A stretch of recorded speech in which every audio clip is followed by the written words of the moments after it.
recording. And I told you I was going to very quickly mention the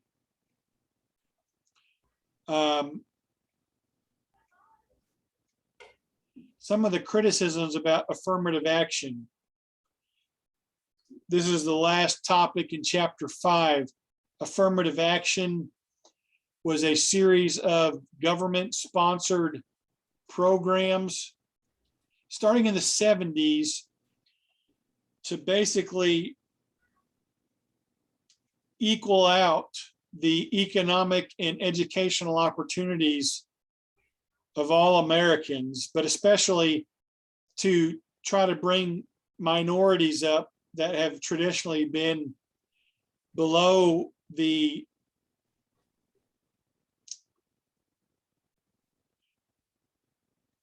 standard of what white Americans have had, to try to level that out. And so I think I told you that, like, since there's 12% of American citizens are African Americans, they wanted to try to make that, they wanted that to be reflected in college attendees. So, for example, they would want at Carl Albert, I don't know exactly what the student enrollment is at Carl Albert. I'm thinking 1,500 to 2,000 students. So they would want, according to affirmative action, 12% of those students to be African Americans.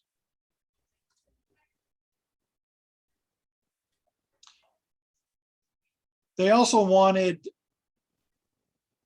there to be a more equal and balanced representation of the different ethnicities in different types of jobs. So they wanted more, and not just ethnicities, but genders. So the example I used was they want to see more female mathematicians and scientists, because those are fields that are kind of dominated, not in a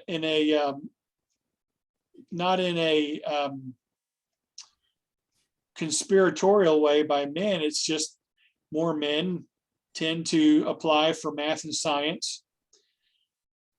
But here's one of the drawbacks that came about because of affirmative action, something called reverse discrimination. And you had some lawsuits that went all the way to the Supreme Court in the 80s and 90s. One in particular was a white male who was not accepted into a college. I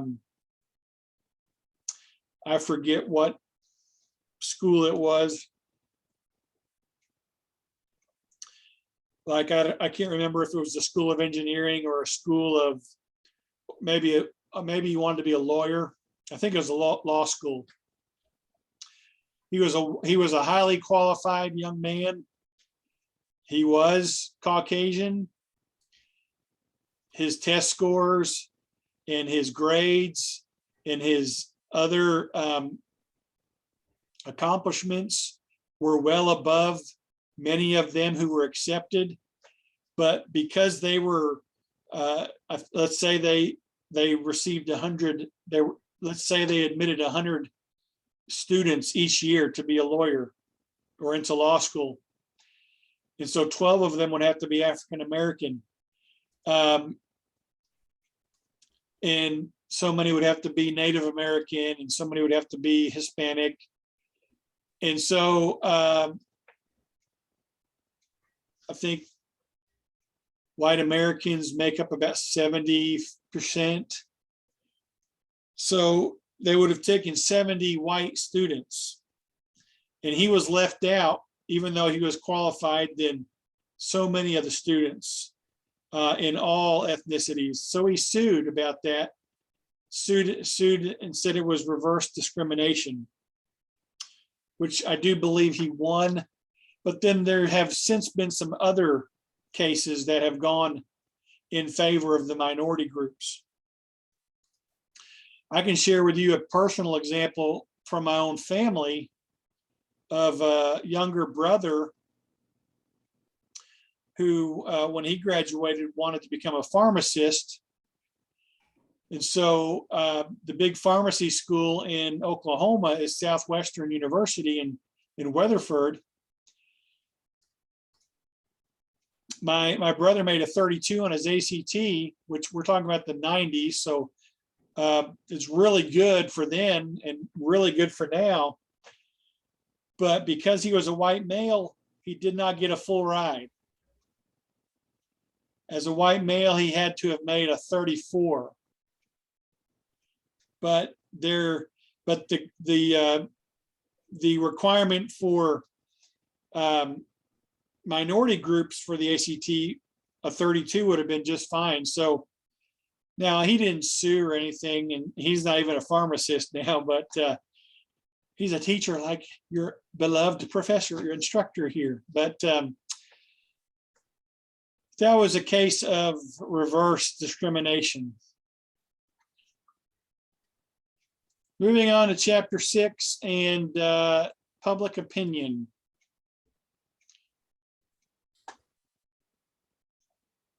Are the slides up so you can see them?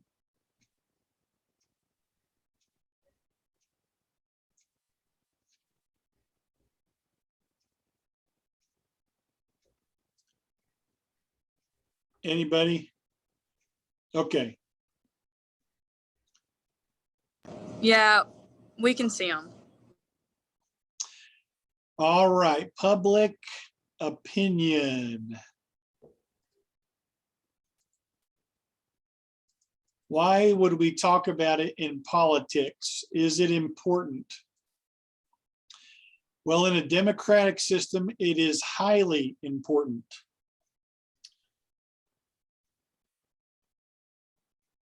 Because we elect leaders and we expect them to represent us, to pass legislation that reflects our values. And so it's highly important that public officials understand what the public thinks. Matter of fact, they want to know what the public thinks. So that's why you have a lot of polls and surveys to get the pulse of the American people. Here is a nice definition of public opinion. It's basically the attitude of the public about, in a general sense, all things politics. But that's going to apply to different issues like, or different categories like, what do they think about political leaders? What do they think about issues like abortion? What do they think about issues as far as medical insurance, things like that? So the categories can be political leaders, issues. What does the public think?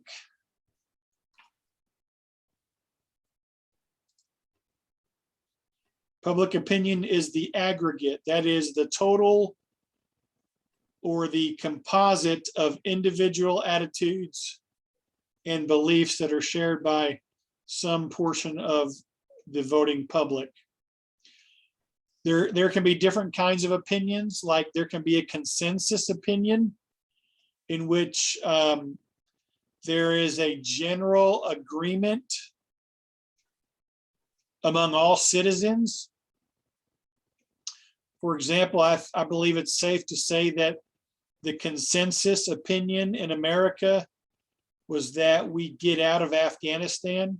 We had been in there for 20 years. Our longest standing war or conflict, our longest war ever.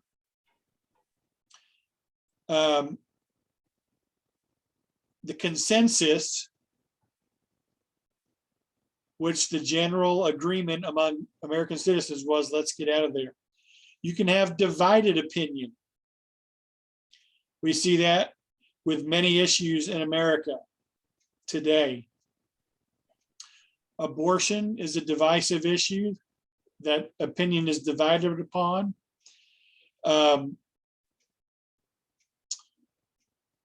LGBTQ issues are very divisive in America.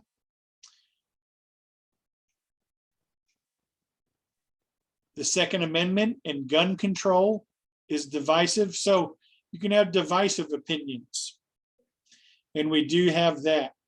And then you have a few people that just kind of stay out of politics. They have no opinion at all. Or they may have an opinion, but they just don't want to get involved in politics. So when it comes to public opinion,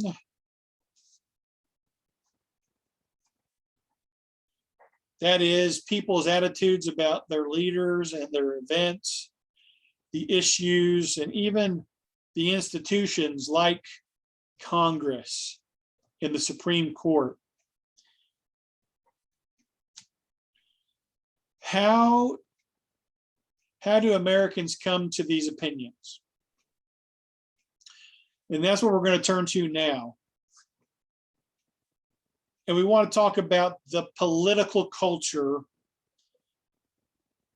in America, how we got here, and how are Americans basically inducted into our political society or political socialization.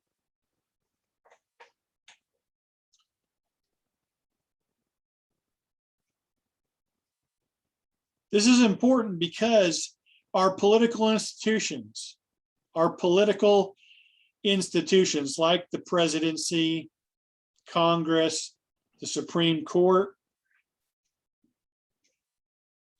our state institutions, the several agencies and bureaus, these all function somewhat because of, or as a reflection of, the public's attitudes, the public's expectations, and really we wanted to reflect what is the norm in our culture.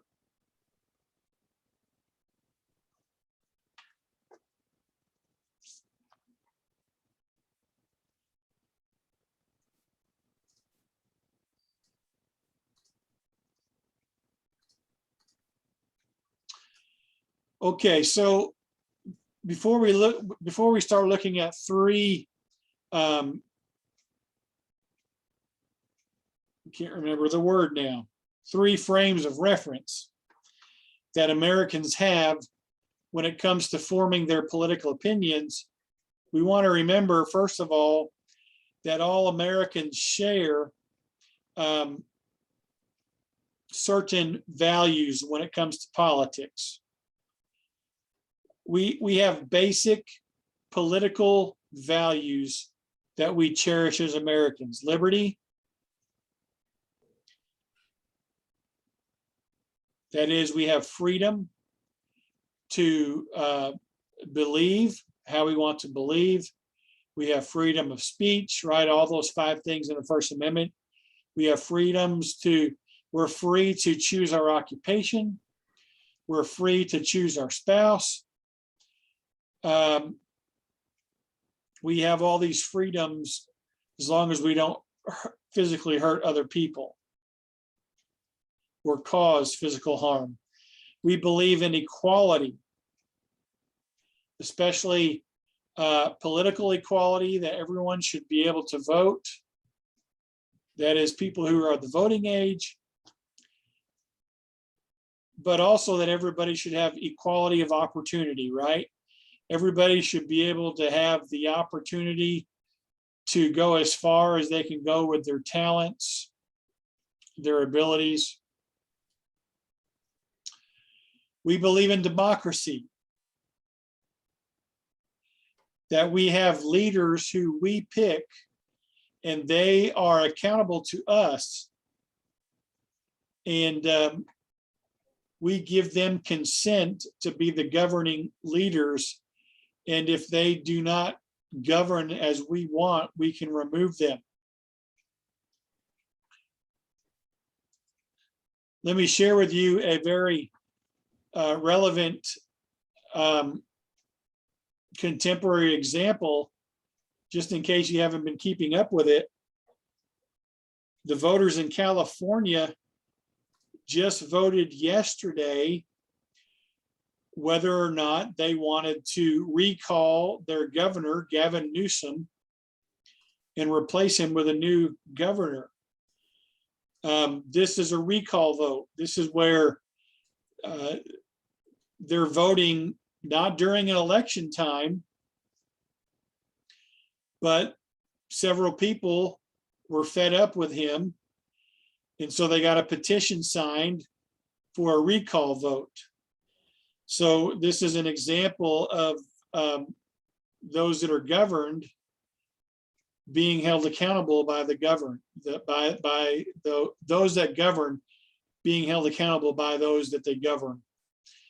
By the way, he did not get recalled, so he's still governor.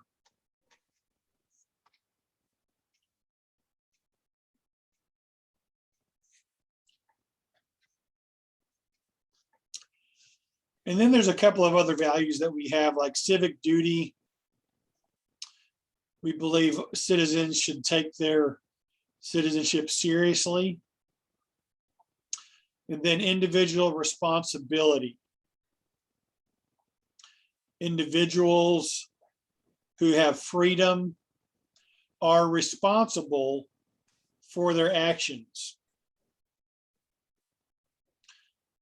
And then there's some other core democratic values that we have. So we come to this discussion about influences that shape how Americans think politically. And so think of the American values that we just talked about. Think of that as the foundation. Because I believe all of us here would say, yes, we value liberty and equality, democracy.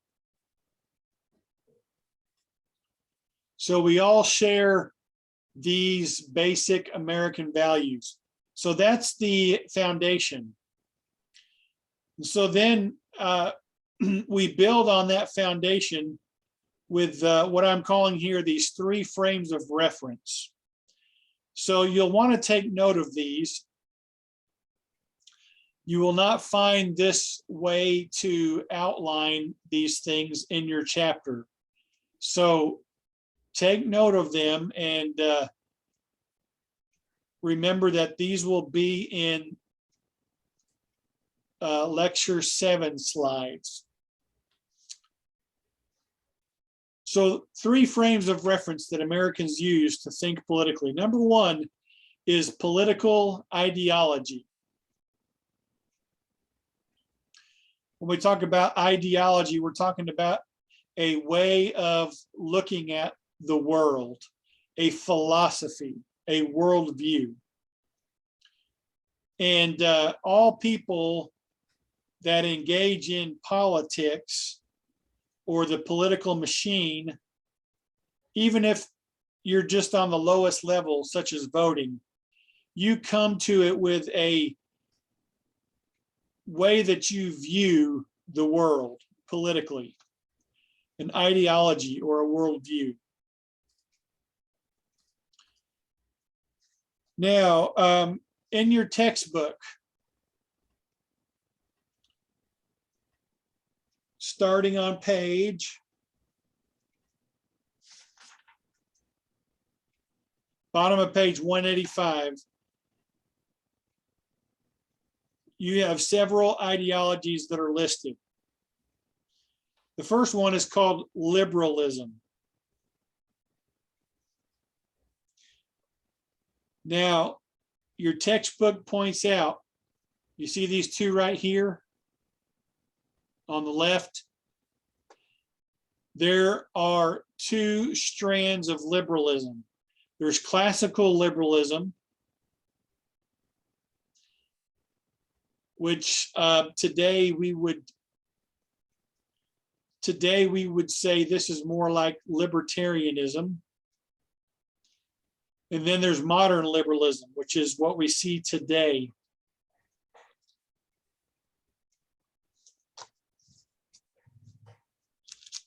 Classical liberalism believed in individual initiative,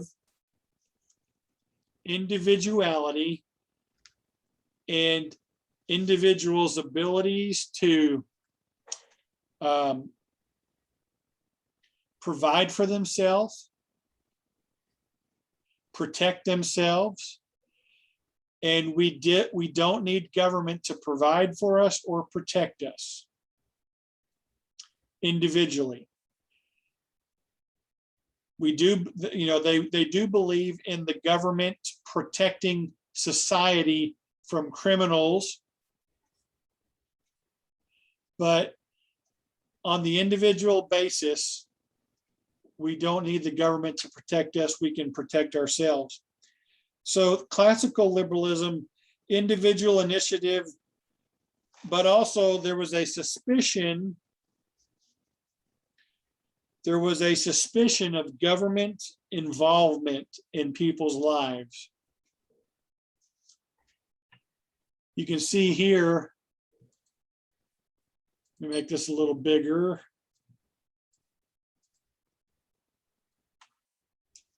That Thomas Jefferson was a proponent of classical liberalism. And he said that the government is best that governs less. So really, small government, basically just protect individuals.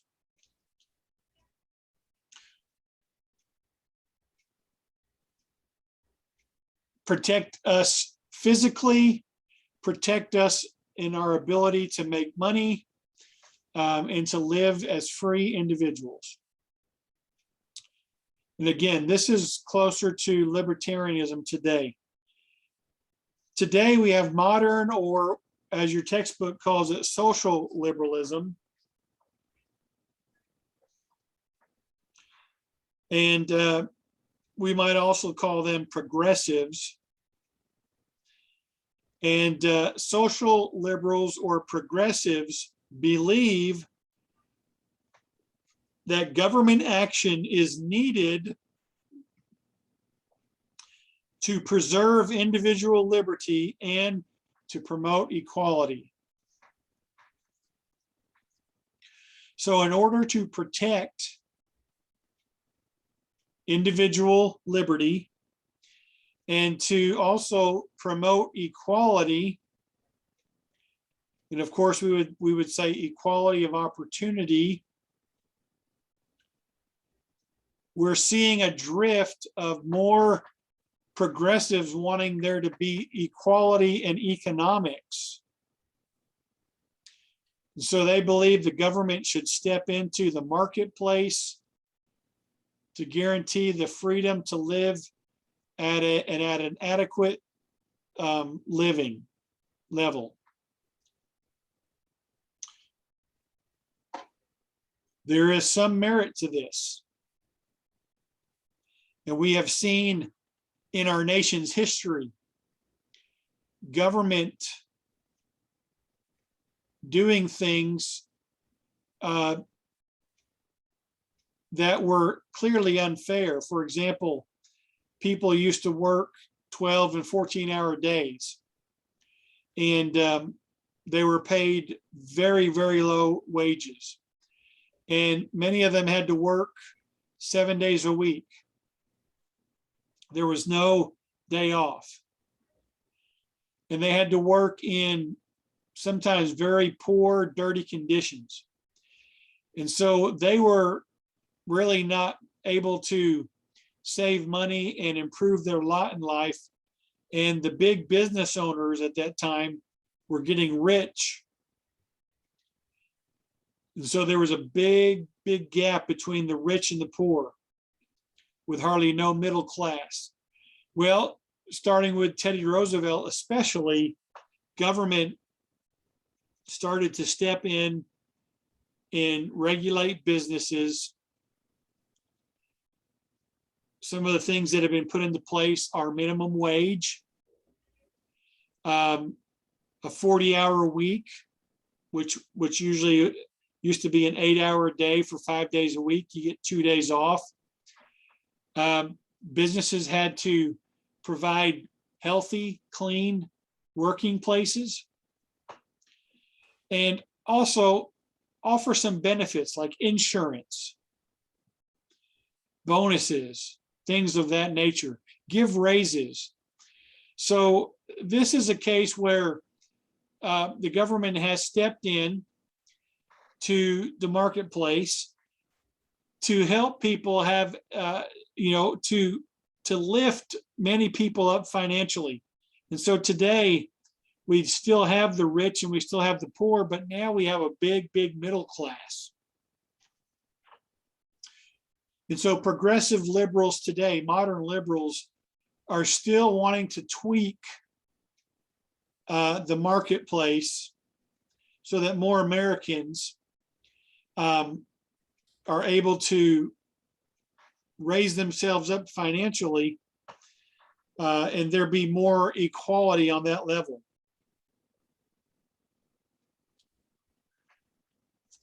Now, if you go too far to the left, you'll get into socialism, Marxism, communism, basically where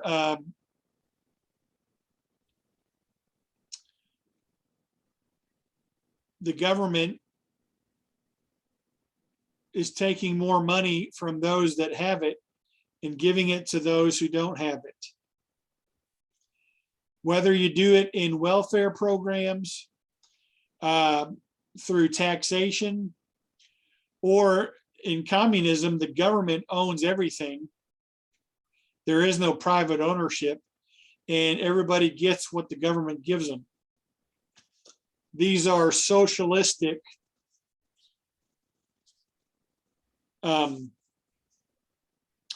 ideologies.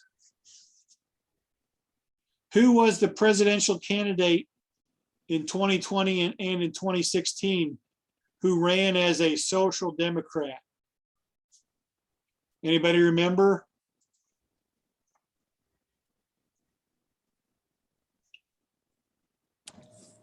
Was it Bernie Sanders? Bernie, Sanders? feel the burn, Bernie Sanders, yeah. Oh, I couldn't, his name like slipped my mind. Like his face was in my mind. And then I was like, I know Sanders is like Colonel Sanders, and I didn't want to say that. It sounds stupid. No, Bernie Sanders, that's right.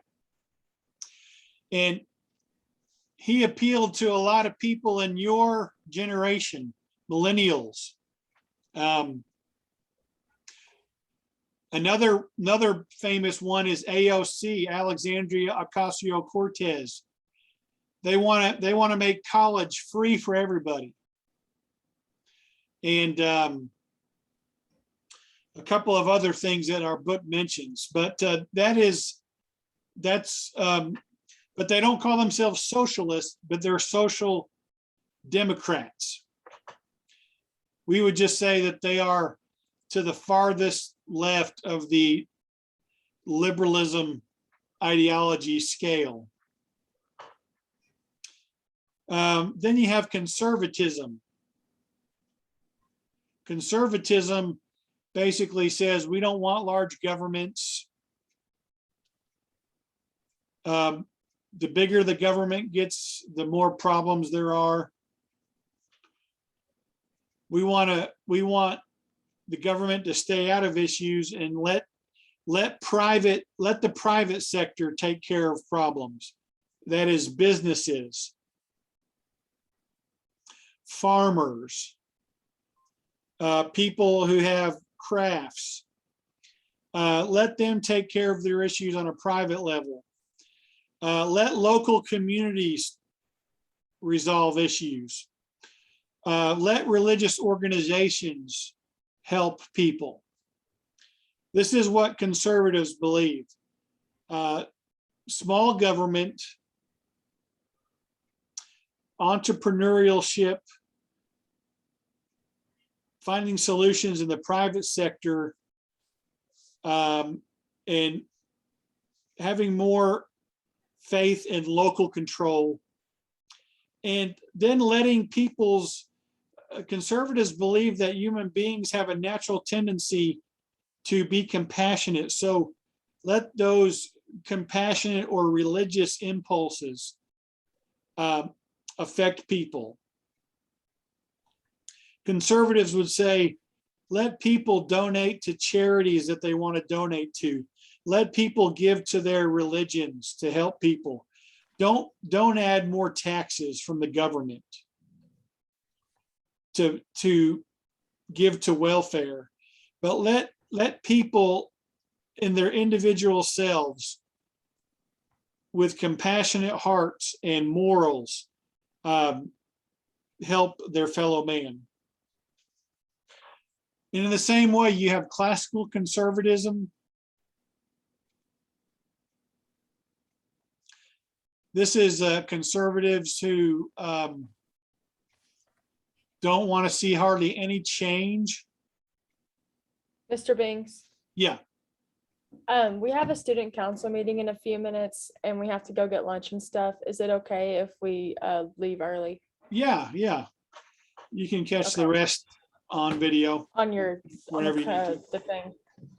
Thank Okay. Have a nice day. You too.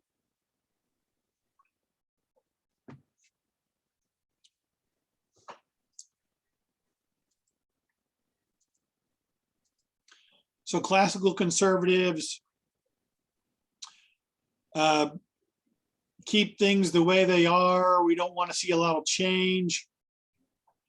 There needs to be a standard of morality that is lived by.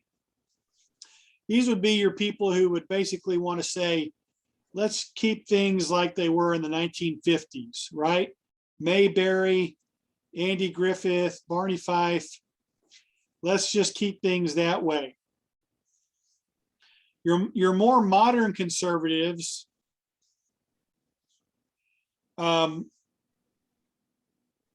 would still hold to classical conservative, but they would be willing to expand their thinking in some areas.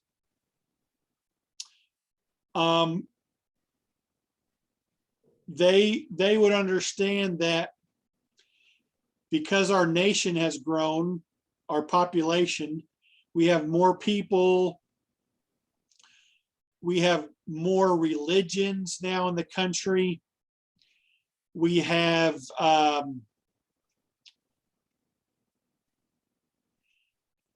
people that have come in with different values. And so we still believe that there needs to be basically a standard morality.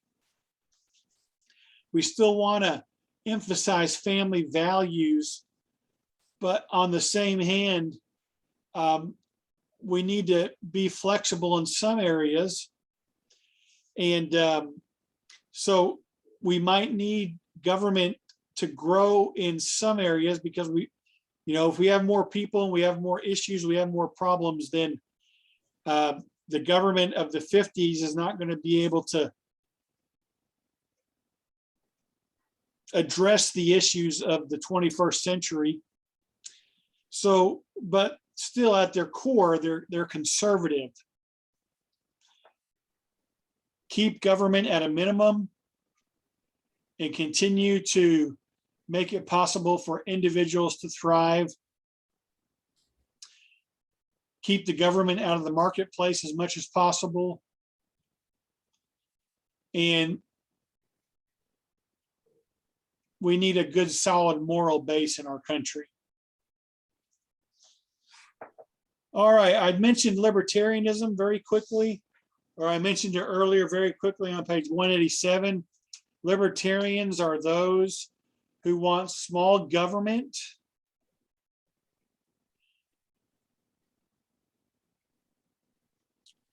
They want small government that will not interfere with businesses, with too many regulations, but also they believe in, this is where they're going to differ from conservatives. Libertarianisms are okay with legalizing certain drugs like marijuana. Legalize drug use, legalize abortion, as long as it's safe. And rare. You know, usually conservatives are like no abortion. Maybe for some cases like incest or rape, it's okay. But for the most part, outlaw abortion and outlaw drugs such as marijuana. That's conservative. Where libertarianism, they still want small government, but they want government out of individual lives.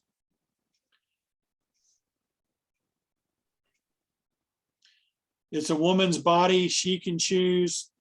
And if they're not illegal drugs, well, if they're not drugs that are on the same kind of destructive level as, let's say, cocaine or heroin, again, marijuana, make it legal. The socialism or Green Party, that's Bernie's party. Strong government, social ownership, free markets. Their goal is that more people get a bigger piece of the pie. So people with the biggest pieces of pie take away from their pie and give it to people who don't have that much pie. So that is the realm of political ideologies. And just for your own reading, I've listed several other types of ideologies on the slides here. You don't have to know them, but I just wanted you to see that there are several types of political ideologies. Usually what we hear in America are liberal and conservative, right? Sometimes you hear moderate, but primarily it's restricted to liberal and conservative.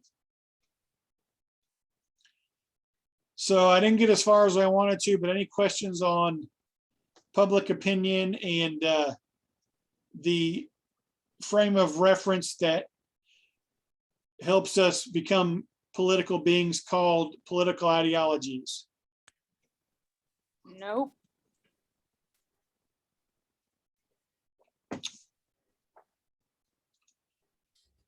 We'll have a great Wednesday and a great Thursday. And look, you guys got your constitutions in yet? No, we haven't gotten them in yet. But I haven't seen her today. I was gonna ask her before class, but I haven't seen her today. So, Hopefully but I it's know later that, tomorrow, because Friday What? is Constitution Day. I know, but I know, like, I gave her all the information, so she said she'd order them. They're supposed to be in. Here we are. All right. All righty. Well, if there's no questions, I'll see if I can find some more good, great 80s commercials, and we'll see you Friday. See you Friday.